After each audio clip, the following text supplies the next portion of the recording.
Welcome, everybody. My name is Richard C. Wilson, and we have with me here today Kristin Luck from ScaleHouse. Welcome, Kristin. Hi, thanks for having me. Sure. So what does ScaleHouse do? We are a growth strategy and M&A advisory firm.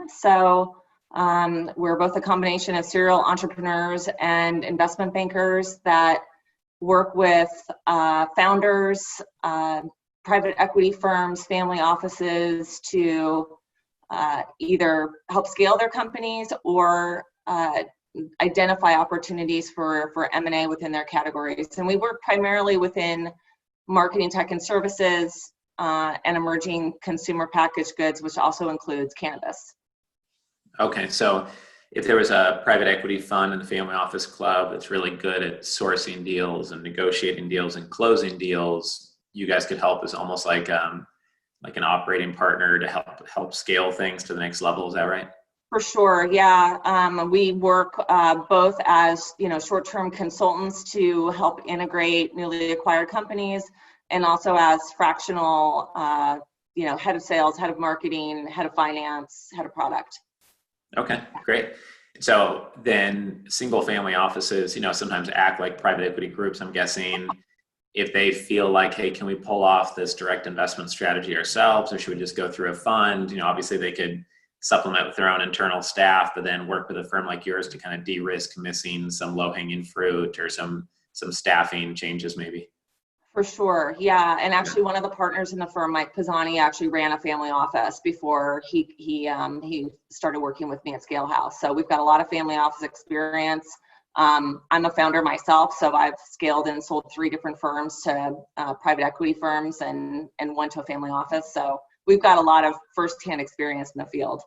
Yeah, it sounds like it. That's great. Awesome. Well, I know that's a big issue, a big challenge for single family offices especially, is making sure that they're well equipped enough staff-wise. So I can see the value there. So what is the kind of value add that's really made your firm successful to this point? It sounds like you've developed a pretty good team and probably worked with a lot of clients. So what's been at the core of all that?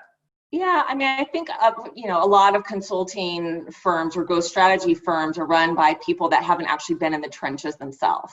So, the fact that we have serial entrepreneurs that have had successful exits, myself included, the fact that Mike's actually worked and ran a family office before. Both Mike and I have our investment banking licenses. So we're licensed through Oberon Securities in New York. So we've actually run M&A transactions and continue to do so. I think that's a real differentiator for us. Yeah, for sure. Usually it's just a, they've got a straight hourly rate, or Right. they came from KPMG, forensic accounting due diligence, or, risk controls world, and they're going to help analyze what's going on and do deep analysis. But it seems like you guys have real scaling experience. Most people haven't sold one company to a private equity fund. So congrats on that. That's excellent. Yeah, thank you. Yeah, 3. So yeah, I've got a good record.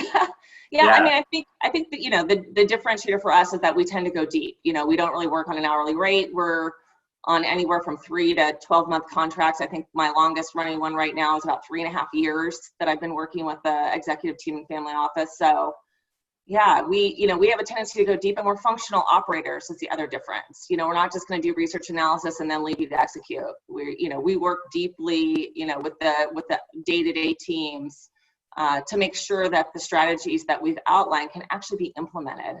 That's right. A big move for a lot of folks. Yeah, it might change the recommendation if you have to implement it yourself. For sure. For sure.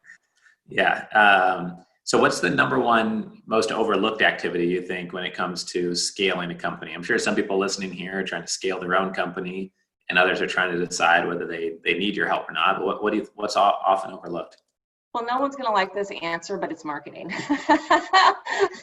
Nobody, I think that marketing is one of the most underutilized and misunderstood functions of company growth. We have a tendency, I think, to discount the technical skill that's needed to market in this environment. And so because of that, it's usually the lowest skilled person that goes into that role. It's like, we've got this executive, like, where are we going to put them? Oh, let's make them the head of marketing, which is like the absolute wrong thing to do.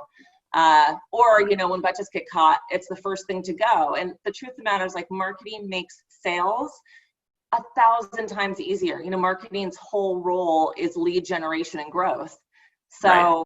it's when you don't have a good marketing engine, it makes the sale and scaling process infinitely harder. Yeah, I couldn't agree with that more. I think the only reason that we exist has been my study, people like Jay Abraham and Dan Kennedy, and I'm friends with Joe Polish and Dean Jackson, and studied a lot of direct response with Ogilvy and John Carlton and all those types of people. And I feel like nobody else in the family office space has really studied those things, and it makes my team's life easier when you can reverse that complaint of we don't have enough leads, or we don't like having to call people cold, to we have too many leads and it's overwhelming and we need to hire someone else. That's the difference of having good marketing or not, right? For sure. And that's the best possible scenario for any salesperson to walk into. And I will say that most of the companies that I work with where we are implementing marketing strategies, they very rarely have to cold call, if ever. They usually have too many leads. So, and then, that's also the role of a good, nurturing campaign. I don't know if you've read any of Jonah Berger's books, but he's one of my favorites. He's a Wharton professor, and he talks about a lot about influencers and, how to make your product and service more, appealing to influencers. And I think a lot of times too, we forget about how influential our existing clients can be in bringing new clients to the door. And so we kind of, we really have a two-pronged strategy when it comes to marketing, which is not only about demand generation, but how do we keep existing clients engaged and growing? Right. Yeah, totally makes sense. I appreciate you mentioning that. And I guess, what are some like 2 or 3 pieces of advice you could leave us with for today when it comes to scaling a company, maybe especially during, a pandemic or some sort of other challenging time? Yeah, it's tough right now for sure for many folks. What I'm really encouraging companies to do is really take a look at your product portfolio, and if you need to pivot quickly. I think a lot of the mistakes that we see companies making that are struggling now are those that when the pandemic hit, they kind of waited to see what was going to happen, and they didn't move fast enough. They didn't furlough staff, or they didn't look at their products and say, maybe in 3 months I'm not going to be able to have this product anymore, or maybe we won't be able to do face-to-face sales. So the first is, do you need to pivot, and can you do it quickly and be decisive about it? So get out of the deer of the headlights phase. The second, for sure, is marketing. It's not a time to go silent, and I feel like the brands that are doing really well are the ones that keep communicating. And there's lots of inexpensive ways to do marketing. I think that many times we see that a lot of folks are very reliant on conferences and events, and those are really challenging these days. In fact, I just wrote a blog post yesterday about how to work an online event, but we're all kind of having Zoom fatigue and online networking fatigue. And so how can you make those connections more meaningful? And then lastly, to the point that we were just talking about, it can be very, very hard, particularly if you're in a software or some kind of licensed vertical where you're trying to sell a recurring revenue product. It can be very challenging to bring new clients on right now because folks are really risk adverse, and it's very hard for people to make behavioral change right now. And so I'm really, encouraging people to double down on their existing client communication. How can you grow existing client accounts and make those relationships more impactful, and to grow those during this time if you're struggling to bring new clients in? Right. Makes sense. Yeah. And connected to everything you're saying, I found that when you have really good marketing and lead gen, then your salespeople who are A players are less likely to leave, and they just appreciate it because they know their skills are best used actually selling, not trying to find someone to sell. And so it just maximizes their earnings and makes it less painful of an existence than maybe the last company they were with. So they tend to be more loyal through a challenging time when you're doing what you're saying, because otherwise you might lose revenue even more if you didn't do marketing. And you might also lose your A-player salespeople that need to go somewhere where they can use their skill set, right? Absolutely. I think too, people think that you have to spend a lot of money to market, and I don't think that's the case at all. I think, for folks that have not been doing content marketing, there's a game of catch up that they have to do, and it takes, you kind of have to balance short-term strategies with long-term strategies. So you might have to do some short-term paid activities to market, but then ideally you would have a content strategy that would be serving as a lead gen engine in the background. Right. Great. Awesome. Well, I could tell we could talk for a while longer about this, but we're trying to make this a relatively short interview to give people an introduction to who you are and what ScaleHouse does. So I know your website is scalehouse.consulting.